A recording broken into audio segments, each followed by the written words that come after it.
EPS भाषा परीक्षाको नतिजा प्रकाशित 40,000ले परीक्षा दिँदा 6,000 उत्तीर्ण। प्रहरी समायोजनलाई मूर्त रूप दिन छलफललाई तीव्र पारेका छौं। उप प्रधानमन्त्री रवि लामिछानेको घोष मिटर ब्याज पीडित राहेलाई गृहमन्त्री रविको आश्वासन, बुबा चिन्ता नगर्नुहोस्, न्याय गर्छु। 7 दिनभित्र जनताको पक्षमा काम नभई संसदमा अवरोध गर्छौं। राजेन्द्र पाण्डेको भनाई। एमाले भन्यो कांग्रेसको नियतमाथि छानबिन गर्न समिति बनाऊ।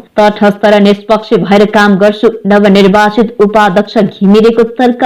कांग्रेसले राजनीतिक पूर्वाग्रहले गृहमन्त्रीमाथि आरोप लगाइयो, मन्त्री शर्माको भनाई। मणिपाल मेडिकल कलेजलाई कारबाही गर्ने शिक्षा मन्त्रालयको निर्देशन। चप्पल लगाएर काट्नु आएका तर महल र पजेरो किन्ने हैसियत बनाएको नेतामाथि छानबिन गरौं, प्रदीप यादवको उद्घोष।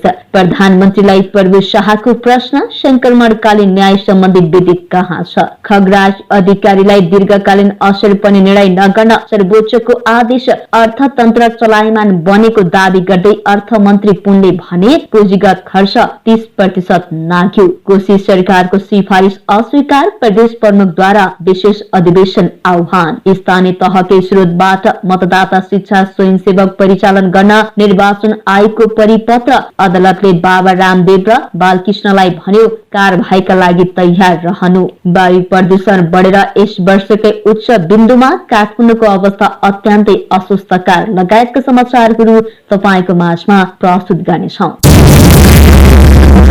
दर्शकबिन नमस्कार। टुडे नेपाली न्यूजमा यहाँहरूलाई हार्दिक स्वागत छ। सदाको दिन जस्तै आज पनि हामी देशभरिका ताजा अनि महत्वपूर्ण खबर लिएर तपाईको माझमा उपस्थित भइसकेका छौं। आउनुहोस् आजको समाचार सुरु गरौं। ईपीएस कोरियन भाषा अन्तर्गत उत्पादनमूलक क्षेत्रका लागि लिएको परीक्षाको नतिजा सार्वजनिक गरिएको छ। ईपीएस कोरिया शाखाले एचआरडी कोरिया शाखाले 2080 फागुन 7 गतेदेखि चैत्र 24 गतेसम्म लिएको परीक्षाको नतिजा सार्वजनिक गरेको हो। उत्पादनमूलक क्षेत्रका लागि पहिलो चरणमा 40,580 जनाले परीक्षा दिएकोमा 6,321 जना पास भएका छन्। पहिलो चरणको परीक्षामा पास भएकाहरूको हकमा 2081 वैशाख 9 गतेदेखि 15 गतेसम्म दोस्रो चरणको परीक्षा हुनेछ। दोस्रो चरणको स्किल टेस्ट र कम्पिटेन्सी टेस्टका परीक्षा नेपाल प्रशासनिक परीक्षण प्रतिष्ठानमा हुने ईपीएस कोरिया शाखाले जनाएको छ। परीक्षार्थीहरूले आफ्नो तोकिएको परीक्षा मिति, समय र स्थान परिवर्तन गर्न नसक्ने कार्यालयले जनाएको छ। परीक्षार्थीहरूले आफ्नो सक्कल, पासपोर्ट र प्रवेश पत्र अनिवार्य रूपमा लिनुपर्नेछ, अन्यथा परीक्षा स्थलमा प्रवेश नगराइने कोरिया शाखाले जनाएको छ। पहिलो चरणमा 47,519 जनाको परीक्षा लिने भनिएको थियो, तर 40,000 जना मात्रै परीक्षामा सहभागी भएका थिए। अब दोस्रो चरणमा 79,937 जनाको परीक्षा लिइनेछ। उक्त परीक्षा 2081 को वैशाख 31 गतेदेखि साउन 16 गतेसम्म चल्नेछ। तेस्रो चरणको परीक्षामा 36,179 जना परीक्षार्थी सहभागी हुनेछन्। ईपीएस मार्फत उत्पादनमूलक क्षेत्रमा काम गर्न कोरिया जान 1,63,635 जनाले आवेदन फारम भरेका छन्। उप प्रधान एवं गृह मन्त्री रवि लामिछानेले प्रहरी समायोजनको मूर्त रूप दिनका लागि छलफल तीव्र पारिएको बताएका छन्। जनकपुर धाममा मध्य प्रदेश स्तरीय सुरक्षा गोष्ठीपछि संचारकर्मीसँग कुराकानी गर्दै गृह मन्त्री लामिछानेले प्रहरी समायोजनलाई पूर्णता प्रदान गर्नका लागि गम्भीर भएर छलफललाई तीव्र पारिएको बताएका हुन्। पछिल्लो समय प्रधानमन्त्री पुष्पकमल दाहाल प्रचण्डले प्रहरी समायोजन छिट्टै गर्न अभिव्यक्ति दिइरहेको समयमा गृह मन्त्री लामिछानेले पनि प्रहरी समायोजनलाई पूर्णता पाउन केही समय लागे पनि त्रुटि बिना समायोजन गरिने प्रतिबद्धता व्यक्त गरेका छन्। प्रहरी समायोजनकै विषयलाई लिएर प्रदेशका गृह मन्त्रीहरूसँग 2 चरणको छलफल समेत भइसकेको उनले बताएका छन्। यद्यपि यकिन गरेर कहिले प्रहरी समायोजन कहिले हुन्छ भन्ने विषयमा भन्न नसकिने उनको भनाइरहेको थियो। उनले भने प्रहरी समायोजनको ड्राफ्टमा काम भएको छ। मैले पदभार सम्हालेपछि त्यसलाई छलफलको विषय पनि हामीले बनाएका थियौं। यसमा हामीले मन्त्रालयमा बृहत छलफल पनि गरेका छौं। गत हप्ता पनि छलफल गरेका थियौं। त्यसमा केही काम गर्नुपर्ने ठाउँहरू अवश्य रहेका छन्। सरकारको काम कारबाही भनेको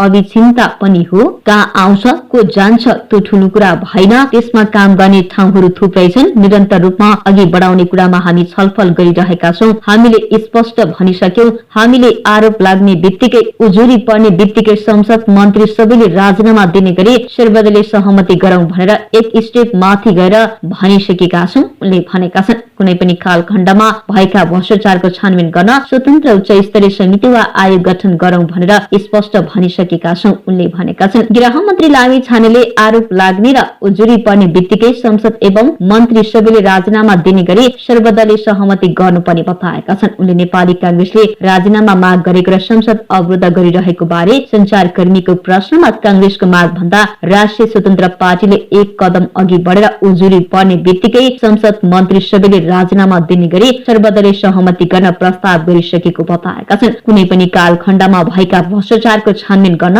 स्वतन्त्र उच्च स्तरीय समिति वा आयोग गठन गर्नु पनि आफूहरूको माग रहेको उनले बताएका छन्।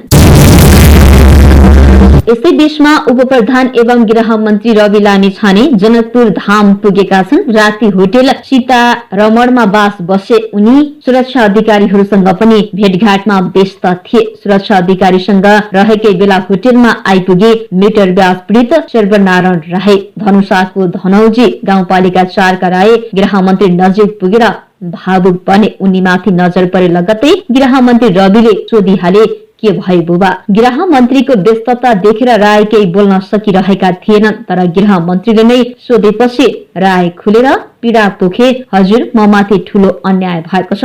मेरो करोडौंको सम्पत्ति बेइमानले हडपिदियो, मलाई न्याय गरिदिनुहोस्। राय केही वर्ष अगाडि सुजित चौधरीसँग 5,70,000 रुपियाँ ऋण लिएका थिए, जसमध्ये चौधरीलाई 1,55,000 रुपियाँ फिर्ता गरिएको छ। बाँकी रुपियाँ ब्याजसहित चुक्ता गरिदिने भन्दै आएका थिए, रायले सुनाएका छन्। तर ऋण चुक्ता गर्न ढिलो भएको नेउमा चौधरीले जनकपुर धामको 5 धुर जग्गा लिलामी गराइदिए। उनका अनुसार गत असोज 15 मा जग्गा लिलाम दरोगा शाहले स्वीकारे। अहिले उक्त जग्गा शाहको नाममा रजिस्ट्रेसनमा पास भइसकेको छ। अदालत पनि मिटर ब्याजकै पक्षमा फैसला गरेको छ उनले भनेका छन्। लिलाममा गएको आफ्नो जग्गा अहिलेको चलन चल्ती मूल्य अनुसार करोडौंको रहेको रायको दावी छ। उनले भने 5,70,000 मा 1,55,000 फिर्ता नै गरिसकेका थिए। 4,15,000 का लागि मेरो करोडौंको जग्गा हडपियो। गृह मन्त्री पीडित राईले बिन्ती गरेका छन्, हजुरको सरकारले तोकेको 10% ब्याज जोडेर ऋण चुक्ता गर्न तयार छु, मेरो जग्गा फिर्ता गराइदिनुहोस्।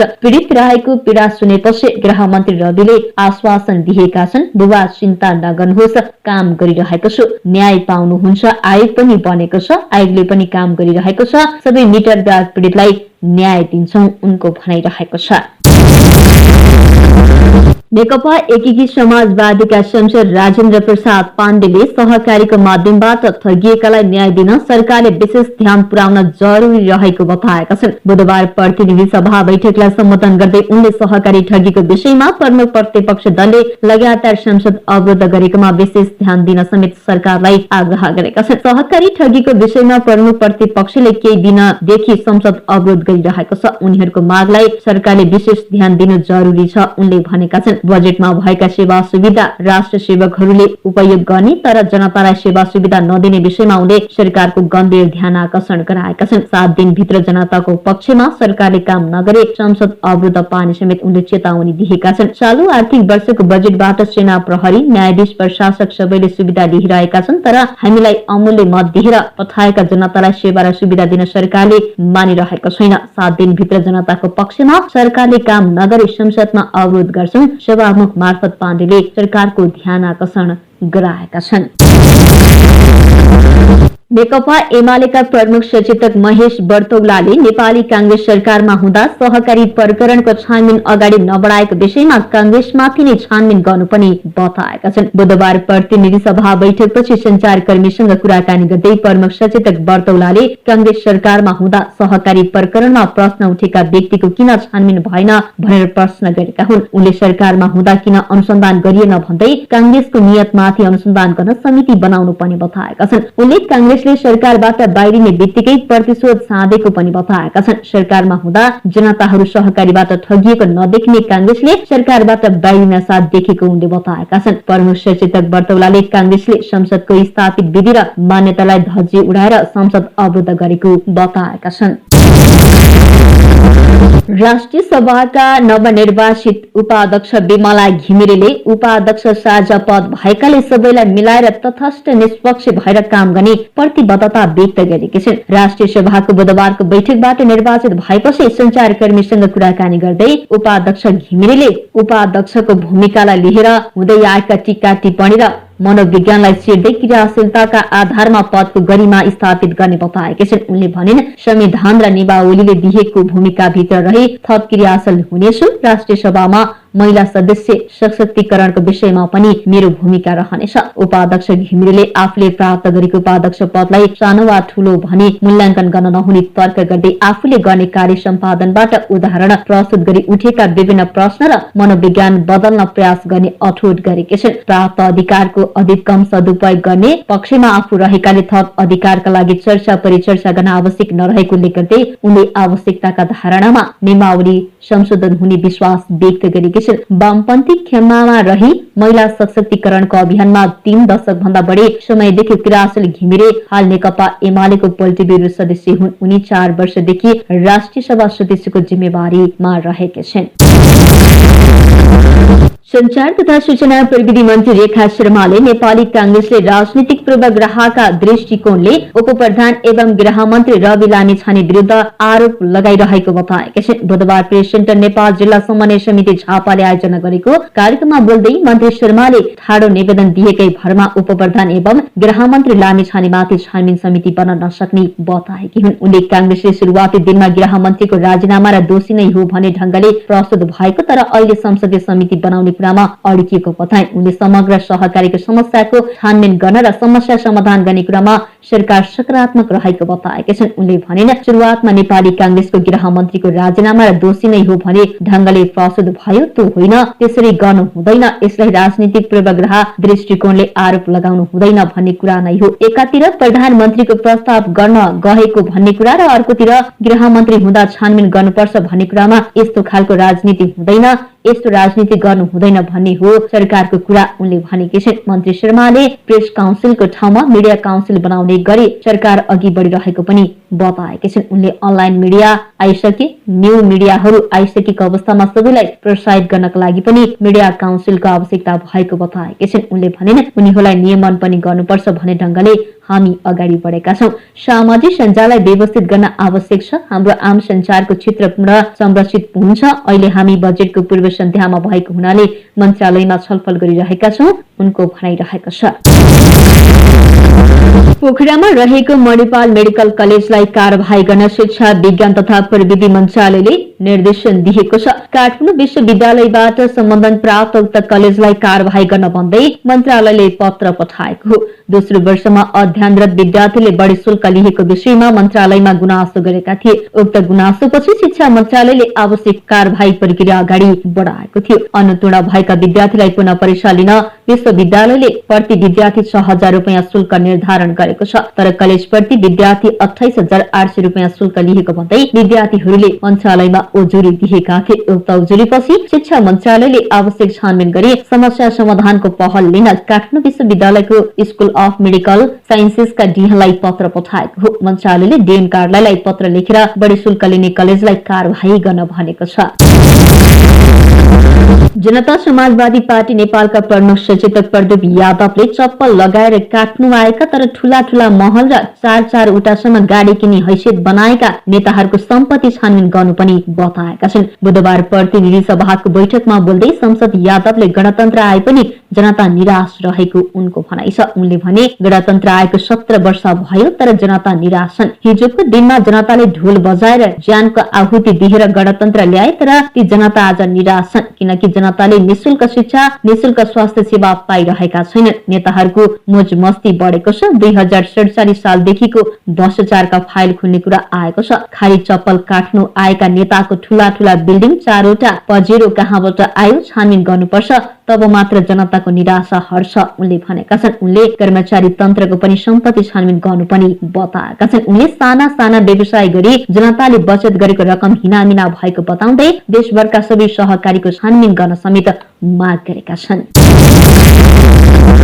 आम जनता पार्टीका अध्यक्ष प्रभु शाहले संक्रमणकालीन न्याय सम्बन्धी विवेकलाई सरकारले प्राथमिकता नदिएको भन्दै आपत्ति जनाएका छन्। बुधबार प्रतिनिधि सभा बैठकमा बोल्दै उनले आफैले प्राथमिकतामा राखेको छु भनेर घोषणा गरेको सो विवेक कहाँ छ भने प्रधानमन्त्री पुष्पकमल दाहाल प्रचण्डलाई प्रश्न समेत गरेका छन्। अध्यक्ष शाहले प्रधानमन्त्री दाहालले प्रधानमन्त्री बन्ने काममा संक्रमणकालीन न्याय सम्बन्धी विधेयक र संवैधानिक परिषद लगायतका विधेयकलाई उच्च प्राथमिकता दिएर छिट्टै पारित गर्ने बताए पनि सो अनुसार काम हुन नसकेको बताएका छन्। उनले विषय विज्ञहरूलाई संसदको स्वकीय सचिव नदिएकोमा पनि असन्तुष्टि व्यक्त गरेका छन्। अध्यक्ष शाहले निर्वाचन यता 3वटा अधिवेशन भयो, तर अहिलेसम्म हामीले 4वटा विधेयक मात्रै पास गरेका छौं। त्यो पनि केही दफा संशोधनको निम्ति आएको विधेयक पारित गर्यौं। त्यो पनि राष्ट्रिय सभाबाट विगतकै अवधिमा उत्पत्ति भएका विधेयकहरू पारित गर्यौं। यही सुनाउन जाने जनतामा 1 वर्षको 3 अधिवेशनमा 4वटा विधेयक पारित गर्यौं भनेर सुनाउन जाने, जसमा सरकारले 19वटा विधेयक ल्याएको थियो। संक्रमणकालीन न्यायसँग सम्बन्धित विधेयक, संवैधानिक परिषदसँग सम्बन्धित विधेयक जस्ता महत्वपूर्ण विधेयक उच्च प्राथमिकतामा छन्। ती विधेयकहरू कहाँ छन् उनले प्रश्न गरेका छन्। जनतालाई हामीले के भन्ने, के हामीले यो संसदलाई साँच्चै नै प्रभावकारी बनाइरहेका छौं त संसदलाई हामीले स्वकीय सचिव दिइरहेका छौं उनले भनेका छन्। अध्यक्ष शाहले संसदहरूले संसदमा दर्ता गराइएको सार्वजनिक महत्वको प्रस्ताव र विशेष प्रस्तावलाई समेत संसदले महत्व नदिएको गुनासो समेत गरेका छन्। गण्डकी प्रदेशका मुख्यमन्त्री खगराज अधिकारीलाई सर्वोच्च अदालतले दीर्घकालीन प्रकृतिका निर्णय नगर्न आदेश दिएको छ। बुधबार सर्वोच्च अदालतका न्यायाधीश विनोद शर्माको एकल इजलासले उक्त आदेश दिएको। सरकार विहीनताको अवस्थामा राख्न नहुने भएकाले मात्र अधिकारी सरकारलाई निरन्तरता दिनु परेको सर्वोच्चले जनाएको छ। गण्डकी प्रदेश सभामा नेपाली कांग्रेस संसदीय दलका नेता तथा निवर्तमान मुख्यमन्त्री सुरेन्द्र राज पाण्डेले मंगलबार ऋण दायर गरेका थिए। पाण्डेले अधिकारीलाई मुख्यमन्त्री नियुक्त गर्नु अवैधानिक भएकाले आफैलाई मुख्यमन्त्रीमा निरन्तरताका लागि अन्तरिम आदेश माग गरेका थिए। बहुमत प्रदर्शन गर्न असमर्थ हुँदा हुँदै पनि अमुक व्यक्तिलाई मुख्यमन्त्रीको कुर्सीमा बसाउन प्रदेश प्रमुखले अवैधानिक निर्णय गरेको उनको दावी छ। सभामुख समेतको हस्ताक्षर देखाएर बहुमत दावी गरिएको भन्दै निवर्तमान मुख्यमन्त्री तथा नेपाली कांग्रेसका प्रदेश सभा संसदीय दलका नेता सुरेन्द्र राज पाण्डे सर्वोच्च पुगेका हुन्। अर्थमन्त्री वर्षमान पुनले अर्थतन्त्र चलायमान बनाउने गरी काम गरिरहेको दावी गरेका छन्। बुधबार नेपाल उद्योग वाणिज्य महासंघको 58औं वार्षिक साधारण सभामा सम्बोधन गर्दै पुनले मन्त्रालयको जिम्मेवारी सम्हाले यता अर्थतन्त्र चलायमान बनाउन निरन्तर रूपमा लागि परेको बताएका हुन्। उनले संशोधनको क्रममा भने, म अर्थमन्त्री बने यता 70 अर्ब रुपैयाँ निकासा भइसकेको छ। उनका अनुसार सरकारको दायित्वमा रहेको र भुक्तानी नभइरहेको रकम निरन्तर निकासा भइरहेको। अर्थमन्त्रीले विशेष गरी निर्माण व्यवसायको निकासा नरोक्ने नीति सहित अघि बढेको बताएका छन्। उनका अनुसार सार्वजनिक खरिद नियमावली संशोधन भएपछि सरकारमाथि भुक्तानीको दायित्व झनै बढेको छ। यस्तै दायित्व अनुसार निर्माण व्यवसायको भुक्तानी प्रक्रिया नरोक्ने नीति सरकारले दिएको उनको भनाइ छ। तर निर्माण व्यवसायले रकम निकासाको फाइल प्रक्रिया पुर्याएर ल्याउनु पर्नेमा जोड दिएका छन्। यस्तै विविध समस्याका कारणले सरकारले खर्च गर्न नसकेको स्थितिलाई उल्टाउने गरी अघि बढेको पुनको भनाइ छ। 1 महिना अघि सरकारको पुँजीगत खर्च 23% मात्रै थियो। पुनले भने अहिले 30% भन्दा बढी खर्च भइरहेको छ। यो आर्थिक वर्ष सकिनका लागि अझै 3 महिना बाँकी छ। सो अवधिमा पुँजीगत खर्च झनै बढ्ने अर्थमन्त्रीले बताएका छन्।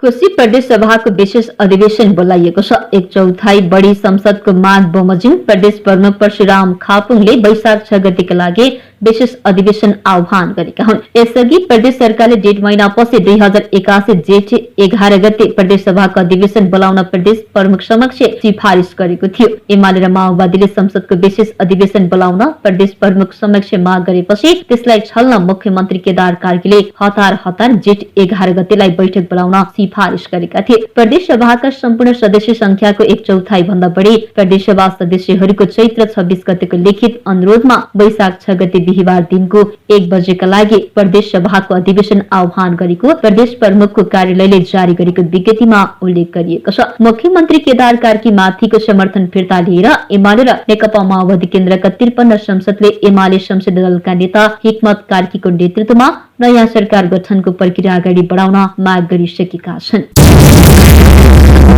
निर्वाचन आयोगले स्थानीय तहकी स्रोतबाट मतदाता शिक्षा स्वयंसेवक परिचालन गर्न स्थानीय तहलाई परिपत्र गरेको छ। आयोगले संघीय मामिला तथा सामान्य प्रशासन मन्त्रालय मार्फत निर्वाचित हुने जिल्लाकै स्थानीय तहलाई परिपत्र गरेको हो। स्थानीय तहका वडामा निर्वाचन प्रचार तथा मतदाता शिक्षा स्वयंसेवकलाई सम्बन्धित स्थानीय तहको स्रोतबाट खर्च बिहोर्ने गरी प्रति व्यक्ति प्रतिदिन 1000 का दरले जम्मा 7000 पारिश्रमिक उपलब्ध गराउन परिपत्र गरिएको निर्वाचन आयोगका सचिव रविलाल पन्थले जानकारी दिएका छन्। उनका अनुसार आगामी वैशाख 15 गते इलाम र बझाङमा हुन गइरहेको उपनिर्वाचनको निर्वाचन क्षेत्रभित्र रहेका सम्बन्धित स्थानीय तहका वडामा मतपत्रमा छाप लगाउने सही तरिका सम्बन्धी जानकारी गराउन आगामी वैशाख 5 गतेदेखि 11 गतेसम्म प्रत्येक वडामा 2 जनाको दलले मतदाता शिक्षा स्वयंसेवक परिचालन गर्ने निर्णय गरिसकेको छ। वडा तहमा परिचालन हुने मतदाता शिक्षा स्वयंसेवकका लागि स्थानीय तहमा 2081 वैशाख 2 र 3 गते सम्बन्धित जिल्ला निर्वाचन कार्यालयले अभिमुखीकरण कार्यक्रम सञ्चालन गर्नेछ। आयोगबाट स्वीकृत मतदाता शिक्षा निर्देशिका 2079 बमोजिम स्थानीय तहका वडामा निर्वाचन प्रचार तथा मतदाता शिक्षा कार्यक्रम सञ्चालन गर्न खटिने मतदाता शिक्षा स्वयंसेवकलाई सम्बन्धित स्थानीय तहको स्रोतबाट खर्च बिहोर्ने गरी प्रति व्यक्ति प्रतिदिन 1000 को दरले जम्मा 7000 पारिश्रमिक उपलब्ध गराउने भनिएको छ। मतदाता शिक्षा कार्यक्रमको समन्वय र अनुगमनका लागि स्थानीय तहमा भएका निर्वाचन सम्पर्क व्यक्तिलाई अनुगमन अधिकृतका रूपमा खटाउने आयोगले निर्णय गरेको परिपत्रमा उल्लेख गरिएको छ।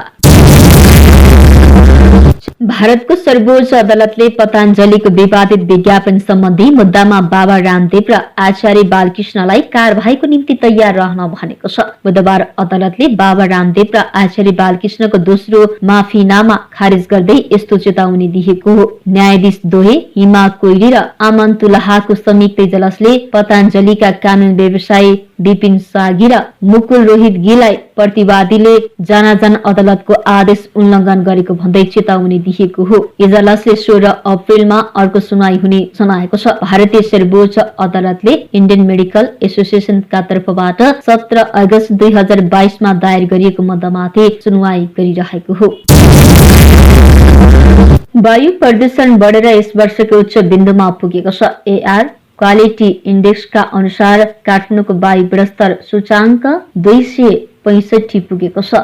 वातावरण विभागका महानिर्देशक तारा दण्ड भट्टले बढ्दो डडेलोसँगै काठमाडौँ उपत्यका सहित देशका धेरै ठाउँमा प्रदूषण पनि बढेको बताइएको छ। वन डडेलो नियन्त्रण नभएसम्म प्रदूषण पनि बढ्दै जाने बताइएको छ। बितेको 3 दिनमा देशका 367 ठाउँमा डडेलो लागेको छ। गर्मी बढ्नुका साथै तत्काल पानी पनि सम्भावना नरहेकाले डडेलोको जोखिम अझ धेरै रहेको डडेलो विज्ञ सुन्दर शर्माले जानकारी दिएका छन्। काठमाडौँ उपत्यकामा वायु प्रदूषण अत्यन्तै अस्वस्थकर अवस्थामा पुगेकाले सकेसम्म घर बाहिर ननिस्कन र निस्कनै परेमा पनि अनिवार्य रूपमा मास्क तथा कालो चस्मा लगाएर निस्कन डाक्टरहरूले सुझाव दिएका छन्। हवस् त टुडे नेपाली न्युजले तयार पारेको समाचार यही सकिएको छ। दैनिक समाचार हेर्न अनि सुन्नका लागि हाम्रो च्यानललाई सब्स्क्राइब, लाइक, कमेन्ट गर्न नभुल्नुहोला। साथै समाचारको बारेमा कुनै प्रतिक्रिया छ भने तलको कमेन्ट बक्समा लेखी पठाउनुहोला।